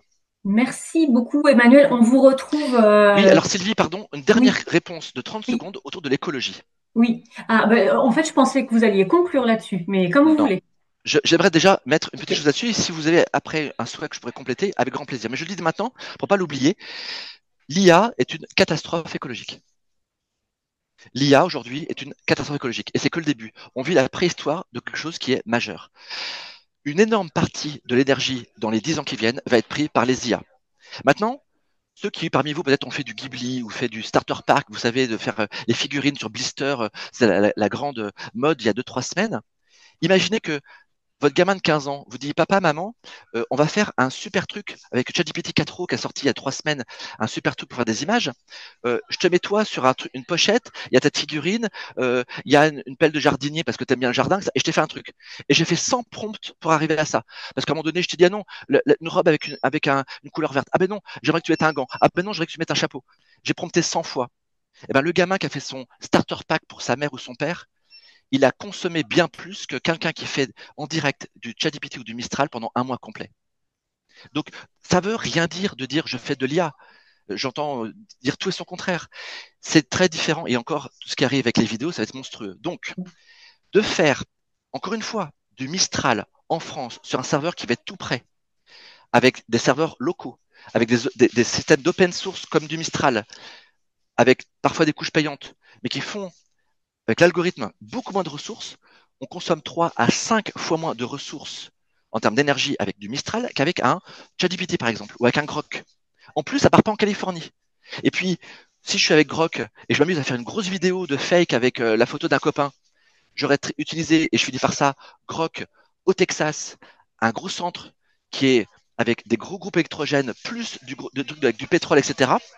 Alors que du Mistral aurait été utilisé à 99%, peut-être par du nucléaire en France. Et là, on passe d'un rapport de 1 à 50. Bref, le côté écologique, aujourd'hui, c'est pas écologique l'IA, mais on peut faire de l'écologie avec de l'IA en prenant les bons outils et les bonnes mises en place chez soi, en interne, ou avec des outils qui sont proches sur des serveurs comme du Mistral ou des outils qui sont proches sur des serveurs européens, voire français. Merci Emmanuel. Je vous laisserai regarder un petit peu sur le chat si vous voulez bien. Comme ça, vous pourrez peut-être revenir sur des questions qui ont été posées pendant que on est avec Bertrand sur sur la deuxième partie de ce webinaire, puisque effectivement Bertrand, voilà, a vraiment a accepté en fait notre proposition de venir témoigner sur une démarche que le GIPFAR a pu mettre en place, donc d'expérimentation d'assistants IA pour la formation. Bertrand, est-ce que vous voulez bien nous décrire déjà votre assistant IA, de quoi il s'agit de manière très basique et en quoi cet assistant que vous avez incrémenté contribue à individualiser les parcours de formation? Je vais faire une présentation qui est beaucoup moins vertigineuse que celle d'Emmanuel. On a expérimenté donc depuis l'année dernière une conception d'assistant avec l'idée de devenir un petit peu autonome, de développer notre propre compétence à produire des assistants. Alors, ces assistants qu'on a conçus, en fait, ce sont des éléments d'un projet de développement, comment dire, d'un projet d'innovation qui a été financé par la région Bretagne dans le cadre d'un appel à projet Sur d'innovation. En l'occurrence, nous, c'était sur un volet innovation pédagogique destiné au CFA breton. Et donc, dans le cadre de notre projet, l'idée, c'était de développer les compétences transversales des apprenants par l'auto-formation accompagnée. Et on avait rajouté en utilisant également des assistants. Donc, finalement, c'était un service supplémentaire dans un projet où on développait l'auto-formation. Voilà. Donc, il concernait des compétences transversales comme la PSE, la prévention, la santé, l'environnement, l'égalité professionnelle, le développement durable. Ils sont des disciplines qui sont transversales à beaucoup de CAP, de bac pro. On avait envisagé de les faire également aussi autour de disciplines telles que la TRE, les techniques de recherche d'emploi, l'accompagnement à la création d'entreprise. Donc on s'est limité au début compte tenu du temps qu'on avait, du volume qu'on pouvait investir sur ces trois premiers assistants. Et le plus gros assistant, c'est sur la PSE, puisque le volume de formation associé de l'ordre de 25 heures, ce qui était quand même conséquent. Donc, comme je vous disais, le projet, il y avait plusieurs enjeux, hein. Il y avait le fait d'expérimenter l'auto-formation avec des apprentis, donc mobiliser, embarquer des formateurs pour qu'ils mettent ça en place pour des formateurs qui ne sont pas forcément accoutumés à ça. Et en plus, on leur ajoutait ce plus pédagogique. On l'a présenté comme ça, comme un plus pédagogique, un assistant, avec un certain nombre de services. Donc, ils ont été conçus dans le but d'améliorer en fait l'accompagnement, d'améliorer l'individualisation en apportant une aide individuelle, hein, mobilisable à la volonté sur la compréhension des concepts, le guidage dans le système ressources, voilà des choses de cet ordre-là. Alors, dans la diapo suivante, je vous montre un petit peu comment ça peut se présenter. Donc là, on a une copie de notre interface de notre plateforme qui s'appelle Moodle Y, qui est une plateforme nationale. On a une première page d'une ressource, et puis on a un petit bouton en bas à gauche, tout simplement. Vous avez tous vu ça. Voilà, vous avez un petit bouton d'appel à un chatbot. On retrouve ce type de chatbot dans tout un tas de sites Internet. Derrière, on ne sait pas très bien ce qu'il y a. Il y a parfois des humains qui traitent des questions, qui sollicitent, des commerciaux, mais il y a parfois aussi de l'IA avec un algorithme, avec un scénario, avec parfois une connexion avec des bases de données. Vous avez sûrement déjà rencontré ce type d'assistant qui va vous proposer des produits éventuellement sur des sites marchands, voire vous conseiller, voilà, comment dire, vous faire des propositions, hein. Donc nous, notre idée, c'était ça, d'avoir simplement ce petit bouton. Donc ça paraît quelque chose de modeste, mais derrière, ça nous a amené quand même à pas mal réfléchir sur les services associés à cet assistant. Et donc, l'idée, c'est vraiment pour les apprenants, par exemple, s'ils sont perdus dans le module de formation, de pouvoir poser des questions à cet assistant en lui disant, bah, est-ce que tu peux me récapituler les principaux éléments clés? Est-ce que tu peux me donner Exactement. telle date? C'est bien ça l'idée? C'est exactement ça. Voilà. L'idée, c'est d'aider aussi la personne qui accompagne, d'autant plus que ces modules de formation, d'auto-formation, ils peuvent être suivis dans des centres de ressources, parfois pas avec comment dire, l'accompagnement d'un formateur qui connaît la discipline. Ça peut être un accompagnateur de centre de ressources qui va apporter une guidance de premier niveau, une remédiation de premier niveau. Et donc, du coup, l'idée, c'était d'avoir un assistant supplémentaire, un élément d'accompagnement supplémentaire individualisé, quoi. Alors, quand on a réfléchi à ça, sur la diapo suivante, voilà, on a imaginé tous les services possibles d'un tuteur. Là, on a réfléchi, on a essayé d'ouvrir assez grand notre esprit en se disant, bon, bah, un tuteur, qu'est-ce qu'il peut faire? Il peut accueillir, évidemment, orienter l'apprenant. Il peut l'aider à planifier son travail, l'aider à- à comprendre l'organisation de la formation, du cours dans lequel il est. Il peut bien sûr le questionner sur des questions de compréhension, d'application de règles notionnelles, essayer de comprendre, de diriger dans un système ressources. On a imaginé aussi il aurait pu être coaché, c'est-à-dire que le tuteur, on aurait pu imaginer, enfin, on a imaginé hein, qu'il puisse avoir un soutien motivationnel en encourageant l'apprenant à un moment donné où il ralentit sa progression, où l'IA en fait détecte qu'il y a quelque chose. On a imaginé tous ces possibles, hein. On a aussi imaginé qu'il puisse apporter un soutien technique, hein, pratique dans la navigation d'interface, avec des apprenants qui pourraient être perdus techniquement pour se repérer et puis avancer dans le parcours. On a imaginé également qu'il puisse aussi apporter une assistance, comment dire, une aide métacognitive, c'est-à-dire une aide pour aider l'apprenant à réfléchir sur la manière dont il a appris, la manière dont il a acquis ses compétences, acquis des savoir-faire, comment il peut les réutiliser, par quoi il est passé en fait, hein, pour ancrer les apprentissages. On sait que c'est une fonction importante, hein. Et bien sûr, l'évaluation, hein, suivre les évaluations, et c'est aider l'apprenant à s'évaluer, à évaluer sa connaissance des savoirs, des savoir-faire qui sont liés à ce module-là. Donc voilà, ça c'était tous les possibles hein, qu'on a imaginés, qu'on a mis dans une sorte de cahier des charges. Et puis, en discutant avec Oui, les il y a ce que vous prestataires, aviez envisagé et voilà, puis par rapport à tout le ce qu'on a champ des possibles envisagé, et puis ce qui a voilà, été vraiment possible par la suite, quoi. Et du voilà, il coup, s'est résumé quelles ont un petit été peu. justement les différentes étapes peut-être pour construire ce projet et puis bah voilà faire le choix effectivement de l'assistant qui était possible de mettre en place également. Alors, effectivement, après ce tuteur rêvé, là, ce tuteur rêvé d'IA qui est capable d'apporter une multitude de services sur différents champs, euh, alors on a suivi une espèce de démarche, hein. Donc, comme je vous disais, c'était donc dans la diapo suivante, donc les étapes de projet, on est passé par 5 étapes. Donc, une première étape de formalisation avec la formalisation d'un cahier des charges.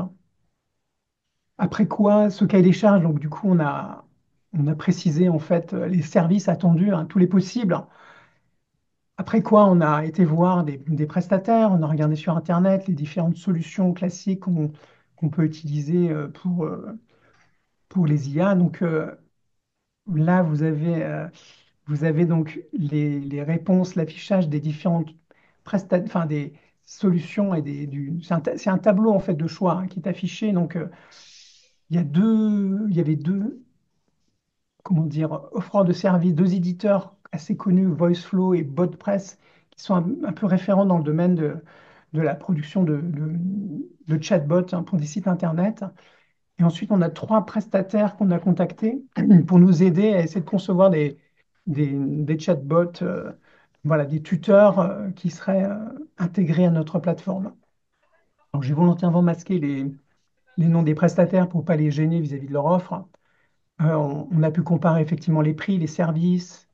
Alors, pour résumer, dans la diapo suivante, on voit que les critères à considérer sur les choix, c'est effectivement, Emmanuel en parlait, le fait d'internaliser ou externaliser, c'est-à-dire on peut faire le choix de créer des chatbots avec un système dont on maîtrise totalement le fonctionnement et l'implémentation sur nos propres serveurs ou des serveurs sur lesquels on héberge des solutions, un LLM, donc un modèle de langage, et puis avec tout un environnement logiciel pour exploiter ces services. Alors nous, on a fait le choix, on est dans le cadre d'une expérimentation relativement modeste. L'internalisation, ça suppose quand même de déployer des moyens assez importants et de pérenniser ces moyens. Donc, dans le cadre d'une expérimentation, nous, on a fait le choix de faire appel à un prestataire externe et donc, du coup, à un éditeur d'IA. En l'occurrence, celui qu'on a choisi, c'est un éditeur français qui propose des services d'IA qui sont multi-éditeurs, qui permettent d'utiliser un peu tous les langages du marché, en fait, avec des abonnements uniques, en fait, hein. Donc, on a accès à du Mistral, OpenAI, Anthropic, etc. La plupart des modèles du marché, également des modèles open source. Sur les autres critères, il y a effectivement le nombre de bots, hein, le nombre comment dire, de chatbots qu'on veut déployer, hein, comment dire, c'est souvent des critères de coût et il est souvent proportionnel au coût. Dans certaines solutions, on peut avoir un nombre illimité d'éditeurs, hein. Après, il y a le nombre d'utilisateurs de la solution, le nombre de personnes qui vont concevoir ou exploiter les chatbots qui peut varier en fait, hein, dans le choix. On a parlé des consommations aussi des systèmes d'IA. Donc, il y a le fameux token qui est cette unité de décompte, hein, qui est une unité en gros, une syllabe de texte qui est produit par l'IA et en même temps qui est en entrée et en sortie, en fait, un système d'IA. Donc, du coup, il y a souvent un forfait et il y a également des coûts en cas de dépassement. Alors, lorsqu'on crée des chatbots, on ne sait pas du tout quelle va être la consommation de tokens, donc on s'interroge, hein, sur les dépassements possibles de notre budget, quoi. Et là, on ne savait pas très bien où on allait, donc on a un petit peu été rassuré dans l'expérimentation, hein. Euh, je pense que quand on fait un chatbot qui est ouvert sur le net, sur un site web, qui est accessible à potentiellement la Terre entière, on peut s'interroger sur la consommation. Mais lorsqu'on est dans le cadre d'une plateforme avec un nombre d'apprenants limité, donc on maîtrise quand même un peu plus les usages et on reste, en tout cas pour nous, on est toujours resté dans les limites de nos forfaits. Dans les éléments à considérer, bien, il y a bien sûr les LLM, hein, avec les questions dont Emmanuel parlait, c'est-à-dire de sécurité, d'hébergement, où sont localisées les données, des questions à la fois sécuritaires et réglementaires. Il y a bien sûr aussi les capacités des outils d'IA, qui est capable de générer des images, des sons, de lire des images, des sons, les transcrire, les exploiter, etc. Et puis nous, dans le choix aussi, il y avait le support et l'accompagnement. C'est pourquoi on n'a pas choisi des solutions américaines, des leaders du marché, mais on avait besoin d'accompagnement. Et donc, du coup, c'est assez compliqué d'avoir de l'accompagnement sur des outils comme BotPress ou, ou- ou VoiceFlow, parce qu'en fait, on a quelques consultants indépendants qui font de l'accompagnement. Euh, voilà, on a plutôt été rassurés, nous, de mobiliser des entreprises françaises avec des interlocuteurs et de pouvoir faire le choix de nos services. Sur Aux les étapes, différentes étapes, peut-être si sur on différentes revient étapes, ouais. sur les étapes, effectivement, donc formalisation du projet et puis création des assistants. Donc la première étape, ça a été de formaliser le projet. Deuxième étape, on a choisi notre prestataire. Mhm. Avec ce prestataire, pour créer les assistants, il nous a conseillé de faire un scénario d'interaction, c'est-à-dire de définir à travers euh, des espèces de questions-réponses, hein, les services qu'on souhaiterait, qu'on attend en quelque sorte de notre assistant.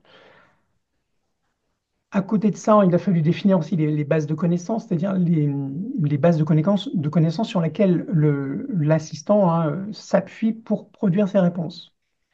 Et puis, il y a la production ensuite des prompts, hein, avec les tests, les ajustements associés. Donc, cette étape d'interaction, donc on a fait un petit schéma pour vous montrer un peu voilà, le scénario. Alors, je sais pas, c'est très très lisible. Donc, du coup, on a défini un peu les typologies de questions-réponses qu'on peut avoir, qu'on peut attendre de l'assistant. Donc, première interaction, c'est bien sûr l'assistant qui présente ses services, hein, question générale, qu'est-ce que je peux faire pour vous? Est-ce que tu veux des exemples de services? Donc, il y a des questions qu'on peut poser à l'assistant lui-même sur ses services et sur sa manière de fonctionner. Alors là, en l'occurrence, c'est le scénario d'interaction avec l'assistant sur le développement durable. Alors, on a défini voilà, une dizaine de typologies de questions.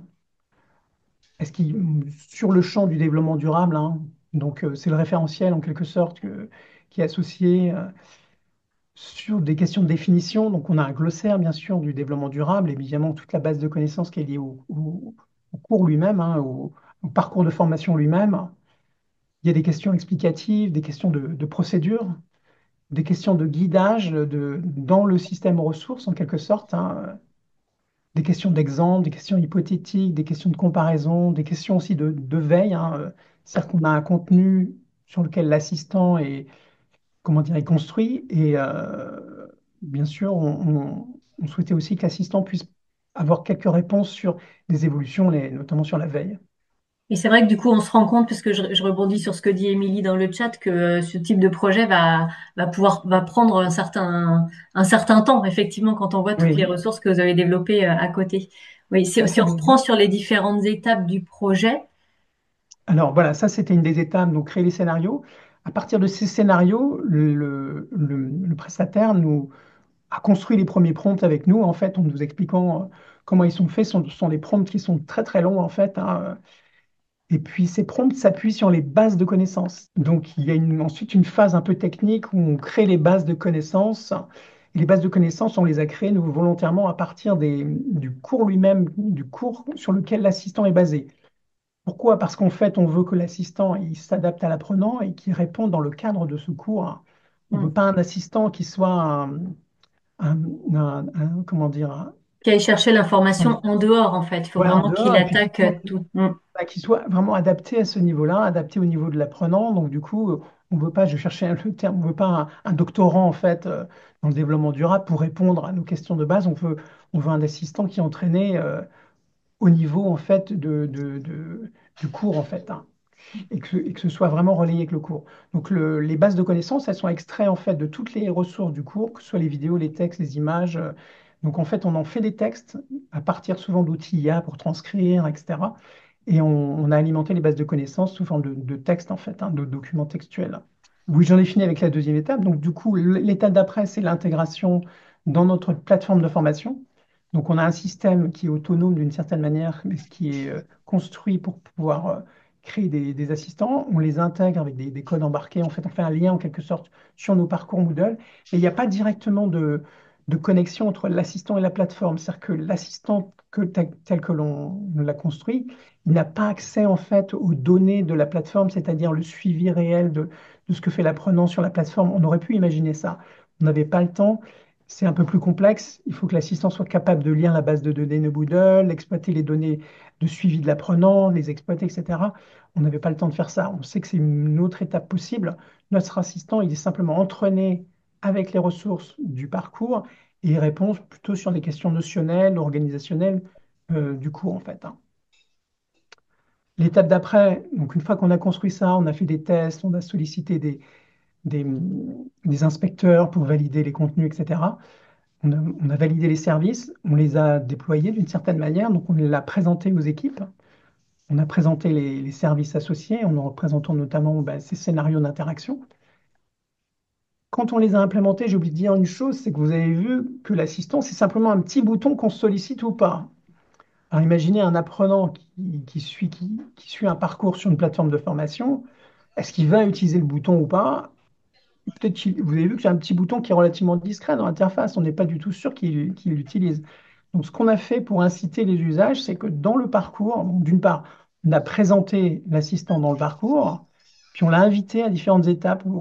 Après chaque grande étape du parcours, on l'a invité à aller voir l'assistant, à solliciter l'assistant pour répondre à des questions, des choses comme ça. On a incité aux usages, en fait, hein, parce qu'il n'est pas forcément spontané, quoi. Et du coup, Bertrand, enfin, Oui. comme voilà, il nous reste 2-3 minutes, peut-être je vous propose qu'on arrête le partage d'écran, que vous puissiez peut-être nous dire aussi, après donc tout ce projet, euh, comment ça a été perçu, notamment en interne par vos formateurs, comment ils se sont appropriés ces outils. Alors, comme je vous l'ai dit, ces outils, on les a présentés comme un service dans un système d'auto-formation qu'ils mettaient en place.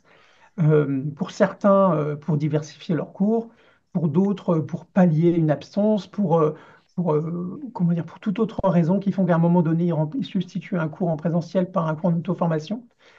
Et donc, du coup, c'est un service supplémentaire.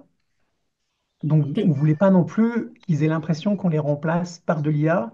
Il y a cette espèce de mythe qu'on peut avoir. On va petit à petit remplacer pas mal de compétences et de personnes par de l'IA. Donc, du coup, on l'a présenté juste comme un petit service.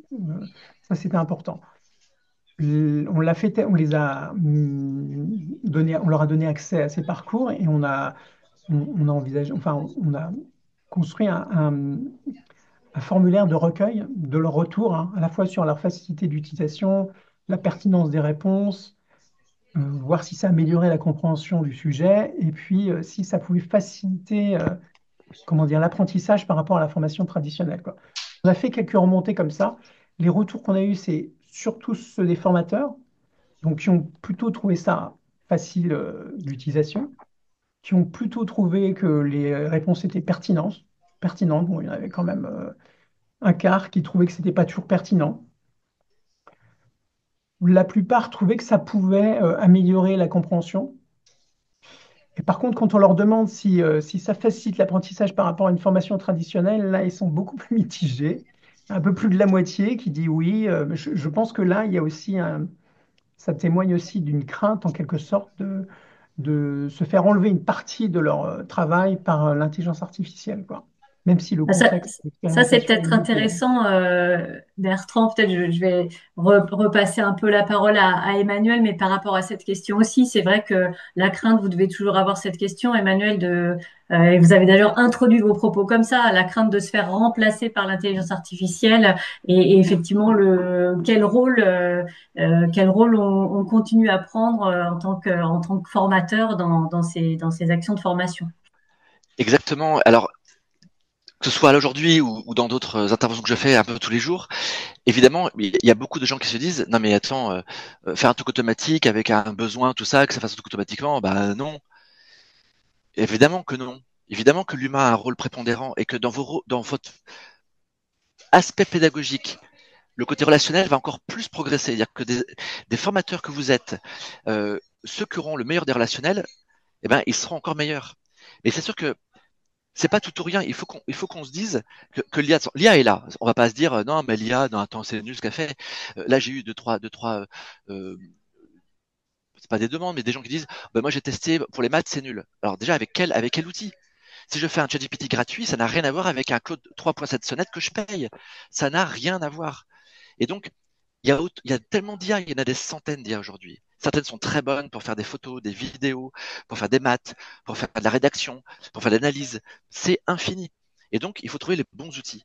Mais aujourd'hui, ce serait un déni que de se dire, non, mais l'IA, ce qu'elle fait, c'est pas terrible dans le contenu. Si on fait un truc gratos et qu'on fait un peu à l'arrache un prompt, bah oui, ce qu'on obtient est nul. Et on se conforte en disant l'IA est nulle, mais c'est qu'en fait on n'a pas utilisé les bons outils, on n'a pas été taper les bonnes datas, on n'a pas fait ce qu'il fallait en termes de prompt. C'est tout ça à la fois, c'est un triptyque en fait. La qualité de ce qu'on obtient, c'est un triptyque avec la bonne IA, les bonnes datas extérieures et internes. Et trois, c'est également le côté prompt. Et si on a un des trois qui flanche, eh ben, on n'a pas du tout le bon résultat. Alors, moi, je vous ai montré en très très peu de temps comment on peut faire des choses incroyables avec l'IA. Je suis pas en train de vous dire que 95% de ce que vous allez faire dès demain matin, ça va changer. Bien sûr que non. Je vous ai montré les possibilités. Après, vous faites ce que vous voulez de tout ça, mais c'est clair que dans les capacités de faire plus et de faire mieux, eh ben, il n'y a pas photo. Et Mais en il y plus, a, il y a un accompagnement au changement aussi, certainement, voilà, ouais, alors, à accompagner, parce que enfin, quand on débute dans l'IA, en fait, on voit bien aussi qu'on passe beaucoup de temps, et c'est un petit peu et comme le ça, on ne peut numérique, pas faire Internet autrement. au début. Exactement. Mais ça Mm. n'a rien à voir. Pour moi, l'IA, c'est pas du digital. J'espère que vous l'avez compris un petit peu pour ceux qui n'avaient pas trop compris l'IA ou fait deux, trois petits essais. Déjà, le fait de parler, hein, Windows H pour un PC ou vous faites une combo que vous enregistrez sur votre Mac, vous avez des touches spécifiques pour ça. C'est deux fois pomme ou vous faites la touche peu importe. Et le fait de parler à l'IA, c'est pas lié à Mistral, à ChatGPT, c'est juste le micro qu'on active. Ça change tout. Parce que vous allez pouvoir rentrer en interaction avec l'IA. Il y a des gens qui me disent aujourd'hui, mais moi je parlerai jamais à l'IA quand je parle avec un autre humain. Et ben, Alors, en j'ai faisant vu sur le ça, chat, on d'ailleurs, je vous s'empêche. interromps, hein, mais Oui, bien même il sûr. y en avait qui parlaient de problèmes avec la voix. Je ne sais pas pourquoi, je ne sais pas si vous Non, mais avez après, c'est technique, il faut qu'il demande à quelqu'un qui est un geek autour d'eux pour activer sur l'ordinateur PC ou Mac la voix. Et Non, ceux non, qui ce que c'est dire pas ça que je comment. voulais dire, c'est qu'il y en a qui disaient que c'était peut-être problématique d'enregistrer sa propre voix avec Ah, une IA. alors, là, ce que je fais tout à l'heure, c'est pas enregistré. C'est en temps réel. Ma voix, il y a du speech to text, comme on dit, en temps réel, et c'est pas enregistré. Il y a des considérations, là aussi c'est un sujet qui est divers et varié. Évidemment, quand on est avec un apprenant et qu'on veut récupérer l'audio pour en faire du texte, pour pas qu'on ait à faire une saisie pour que derrière je puisse avoir tout le contenu au mot près. Évidemment que je dois demander, comme en vidéo, est-ce que vous êtes d'accord? Le RGPD nous oblige à le faire. Donc l'IA nous pose des questions qu'on n'avait pas il y a 3-4 ans, alors qu'à 3-4 ans, on pouvait faire pareil, hein. On pouvait enregistrer une conversation, on pouvait faire de la vidéo. Sauf qu'aujourd'hui, l'IA, elle permet de faire des choses incroyables, et donc on pense à ces questions-là. Donc évidemment qu'il faut demander le consentement. Là d'ailleurs, dans d'autres pays du monde, eh ben, il n'y a plus de consentement. Voilà. Et donc, c'est important de demander le consentement quand on récupère un besoin en audio ou en vidéo pour derrière avoir du texte, pour après que l'IA nous aide, pas toute seule, nous aide à faire un programme de formation, à faire des slides. Voilà. Et là, on va gagner du temps humain. Pour lieu de passer une demi-heure à l'arrache avec un apprenant, on va y passer 3 heures. On va comprendre ses difficultés. On fera un travail d'humain. Mais c'est sûr que il faut y aller. Et ceux qui m'écoutaient aujourd'hui, qui commençaient juste à faire de l'IA, ou ceux qui ont déjà commencé un peu à faire de l'IA depuis un an et demi, il faut passer du temps. Ça se débloque au fur et à mesure, on discute. Et on est plein à faire. Voilà comment faire un bon prompt. Moi, je vous donnais une technique, c'est le prompt correct. Contexte, rôle, cible, tâche. C'est moi qui l'ai inventé il y a un an et demi, 2 ans. Ça vaut ce que ça vaut. C'est très pertinent pour plein de cas de figure. Certains peuvent se dire, ah ben moi, je fais autrement. Ben, c'est très bien comme ça, autrement. Il y a plein de sujets différents. Il faut que vous soyez à l'aise avec tout ça. Et donc, il n'y a pas de truc, je prends sur étagère 500 meilleurs prompts du monde. Non, on apprend à parler à l'IA et l'IA, c'est pour tout le monde. Et moi, vous le sentez, mon enthousiasme il est lié au fait que tout le monde a accès à ça. Pas besoin d'avoir un bac plus 15 et d'être un geek ou d'être un. Voilà. Je sais que ça embête des fois des gens qui sont dans le domaine de la création d'outils, de chatbots, tout ça, de trucs un peu compliqués. Parce que plus ça va, moins c'est compliqué. Et donc c'est génial parce que ça donne à chaque humain une possibilité de faire des trucs incroyables sans passer par des dizaines de milliers d'euros à faire des trucs. Merci Emmanuel. J'ai juste une personne qui voudrait que vous répétiez les 3 éléments du prompt magique. Alors les quatre, Contexte. ouais, ouais, alors je vais vous remontrer tout de suite. Alors, comme ça sera beaucoup plus facile. Jour patrage, c'est qu'un exemple. D'autres qui font la formation ont d'autres techniques. Moi, c'est la mienne que je fais maintenant depuis 3 ans, hein. J'ai fait près de 300 interventions. Donc, lui parler, vous avez compris, parce qu'on n'est pas feignant en parlant, on a une intention qu'on porte qui est plus pertinente, qui est plus profonde. Après, on a une technique. Moi, c'est mon prompt correct. Vous voyez, contexte, rôle, éventuellement résultat complémentaire attendu, la cible à qui on s'adresse et la tâche à faire. Et beaucoup de gens disent, fais-moi ceci, fais-moi cela. Ben non, mais avant de comprendre ça, il faut qu'il y ait un contexte. C'était ça les éléments en fait Voilà, enfin, je pense que là les gens ont bien compris, ils peuvent voilà, regarder en replay la visio, donc de toute façon ils pourront revenir dessus, mais exactement. c'était vraiment ces éléments-là, c'était Et de contexte, pas rôle, hésiter résultat attendu, de tirer la cible, tâche. ficelle. On tire la ficelle, on chaîne ses prompts, on s'arrête pas à la première réponse. On dit ça me plaît pas, ça me plaît un peu, mais il manque tel truc. Et on discute. Et puis 4, personne fait ça. Et quand vous le ferez, vous verrez. Vous lui dites pose-moi des questions. J'aimerais faire un truc, mais je sais pas comment te l'expliquer. Je te donne un bout de contexte. Maintenant, tu prends le rôle d'un expert en machin truc, et tu me poses des bonnes questions, et puis je te réponds, et on avance ensemble. Voilà, faites ça comme si c'était votre nouveau collègue qui jamais râlera pour dire attends, ça fait déjà 10 fois que tu me demandes le truc. Voilà, c'est votre nouveau collègue, hyper facile d'accès. Merci beaucoup, Emmanuel. Je crois qu'on Avec arrive, plaisir, on arrive avec au plaisir. bout de notre temps. Donc, je voulais vous remercier déjà tous les deux, Bertrand, Emmanuel, pour la préparation de ce webinaire. Remercier également les participants qui étaient vraiment très nombreux et qui ont beaucoup discuté sur le chat. On n'a pas pu prendre évidemment toutes vos questions, mais voilà, vous avez pu converser aussi entre vous et c'est le principal. Voilà, écoutez, merci à tout le monde. Merci Marjorie également pour ta participation sur le chat. À bientôt. Au revoir. Au revoir, merci.